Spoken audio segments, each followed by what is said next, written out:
Hi, my name's Tony Huston. I am a local real estate agent here in Salt Lake City, Utah.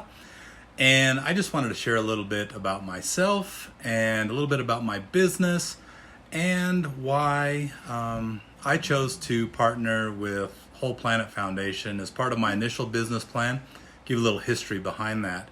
So a little bit about me. I've lived in Salt Lake City most of my life. I've traveled for business most of my career. And a couple of years ago, I decided it was time to make a change. My two boys were adults. They'd both finished college, and they were pretty much off the payroll. So it was a great time to, if ever there was one, to try something new. So I decided in 2019 to become a real estate agent. And so I did that. I went through the schooling, took the test, got licensed, and started up.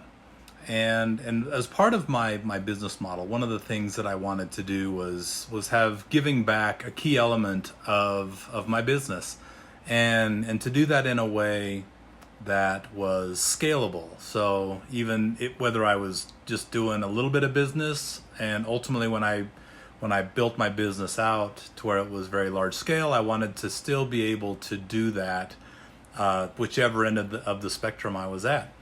So I started as part of my business model when I initially put it together, that I wanted to give back and I wanted to be able to have a match program for my clients. So what I chose to do, which I'll get into a little bit further, but I chose to fund 2 microloans through the Whole Planet Foundation, which is a nonprofit that is part of Whole Foods Market, and so that equivalent is right now each microloan. The average is about $175. So therefore, I give $350 from every transaction that I do in real estate. And then on top of that, I also give a matching donation to the nonprofit of my client's choice. So it's pretty cool, and it's actually turned out really, really well this year in 2020 in spite of 2020. So let me tell you a little bit about how I chose the Whole Planet Foundation and why. So prior to my decision to go into real estate, I worked for a company where Whole Foods Market was actually one of my customers. And in our strategic discussions, we wanted to find a way, again, to be a better partner with Whole Foods. And so one of the regions that I called on was instrumental in the guidance, if you will, in one, introducing me to the Whole Planet Foundation, what it was all about, and then helping me to kind of really understand how best we could be a part of that organization. So internally in our organization, that took almost 2 years to get that to cultivate. Welcome to corporate America. But when we finally pulled it together, it was so worthwhile.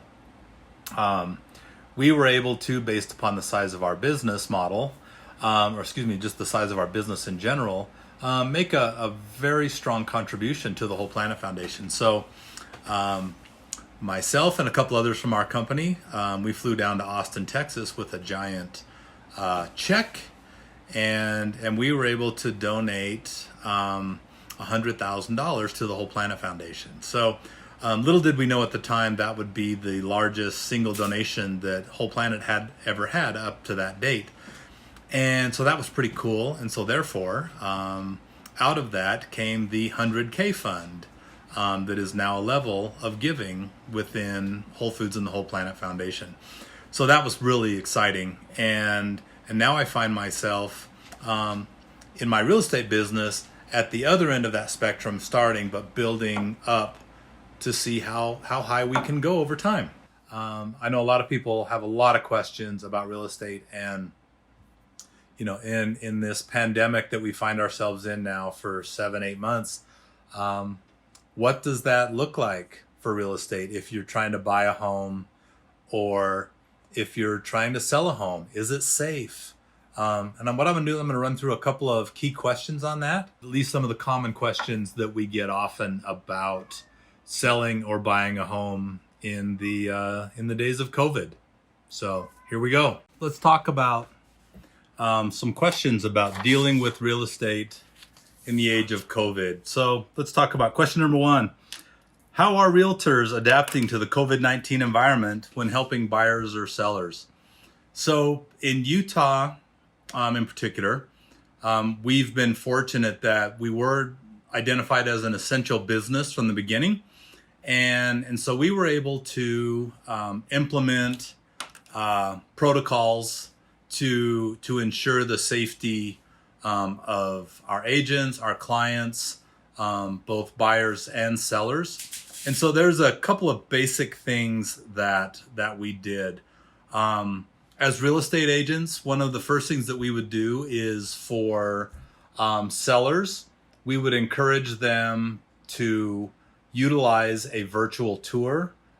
There's a program called Matterport, or some other type of 3D type video tour where you could literally walk through the home online. So that's one of the ways. If people wanted to have their home open to the public to tour the home, we have protocols for that as well. One of those being, number one, everybody wears a mask when touring the home. Number two, we only have the decision makers going into that home. Number three, we as the agents will carry antiseptic wipes with us, so that as we, the agents, are opening doors or turning on lights, we can wipe those areas down when we're done, so we don't have multiple people touching. So we simply provide that service to make sure there's only one person touching. We also don't overlap or allow multiple people in the home when showing the home. So we're respectful of each other. When there's one agent in the home, if another one comes in, they wait until the other people leave. So, it's simply a matter of courtesy and scheduling, quite honestly, to make sure that you're not overlapping and being respectful. So we have found that has been really good. We also encourage people so that they're not going through a multitude of homes unnecessarily. We also encourage them to really go through the photographs and the 3D tours that are available online, to make sure that they really do have interest in those homes before we go out and have them walking through that. So those are a couple of the protocols. The other thing that we do for sellers is that we ask that when we have people coming to their home, that they also wipe down doorknobs, door switches, open doors, things like that, so that, again, we can minimize the number of touches that are required to tour through a home safely. And then to wipe them down afterwards, again, just out of an abundance of caution, that has been very effective, quite honestly, in our ability to continue to help both people trying to sell their home and people trying to purchase a home. And in our market, as is in many other markets, if you're selling a home, it's a fairly painless experience because there's not a lot of homes on the inventory. So chances are you're not going to have one, but more than likely multiple offers on your home within, probably 48 to 72 hours, if not sooner. If you're buying, on the other hand, it is competitive. It's kind of like when you were looking for toilet paper in March. That's about how the housing industry is right now in terms of trying to find a home. There's so little inventory.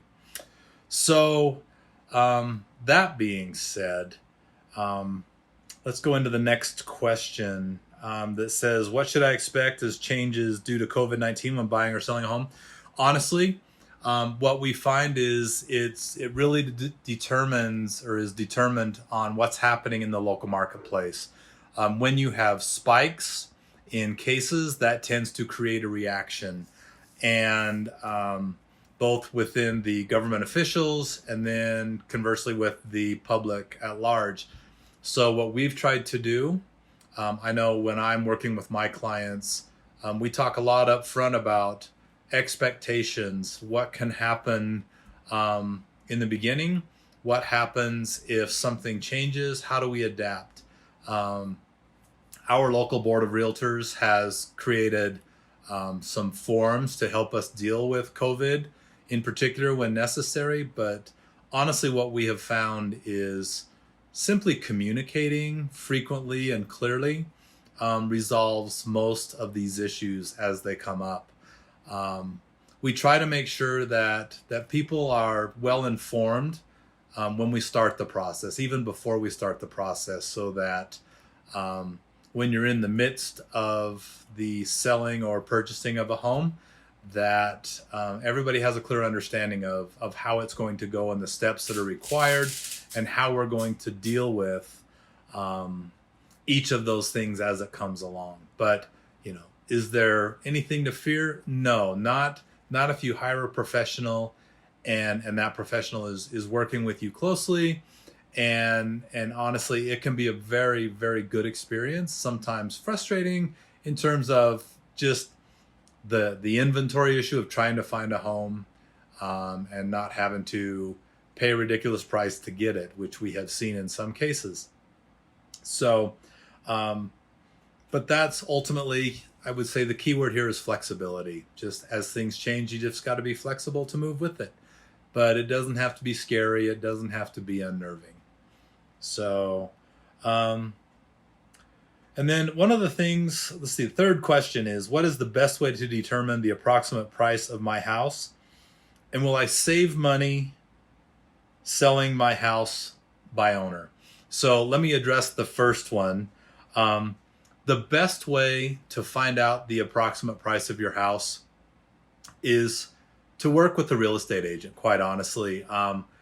Realtors have the tools to be able to look at comps where, competitive homes that have sold in your neighborhood or in a near radius from your home, to make sure that we get the most accurate comparable for you. There are third-party apps that you can use, but some of those are not very accurate.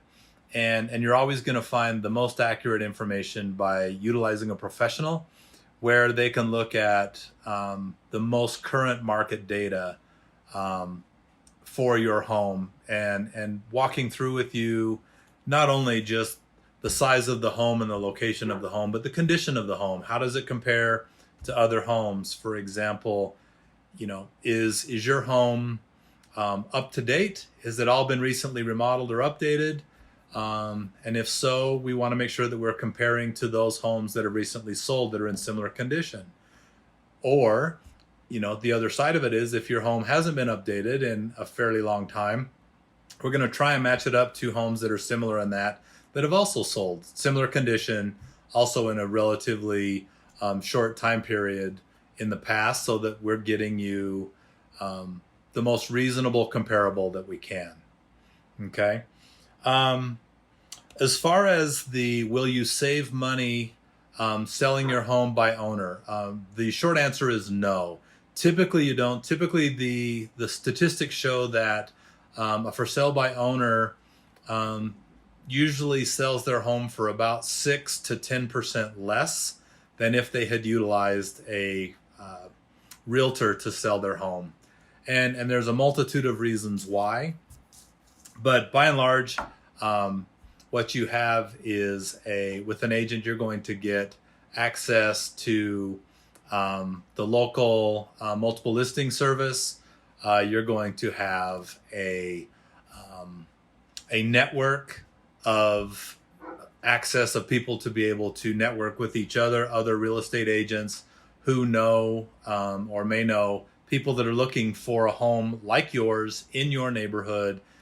And they can also make sure that things like scheduling showings and all of that stuff, doing open houses, all of that can be very painless for you because you can turn that over to someone else and they take care of it, and you don't have to deal with the amount of paperwork that comes with it and wondering if you're doing it right or not.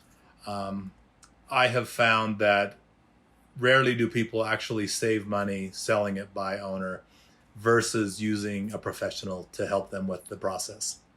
So anyway, that's a couple of things I just wanted to share with you. I hope you have a great rest of 2020 as we head into December now and on to 2021 next year. And if you have any questions, you can reach out to me. You can reach out to my website at tonysellslc.com or hit me up on social media. Anyway, have a great day.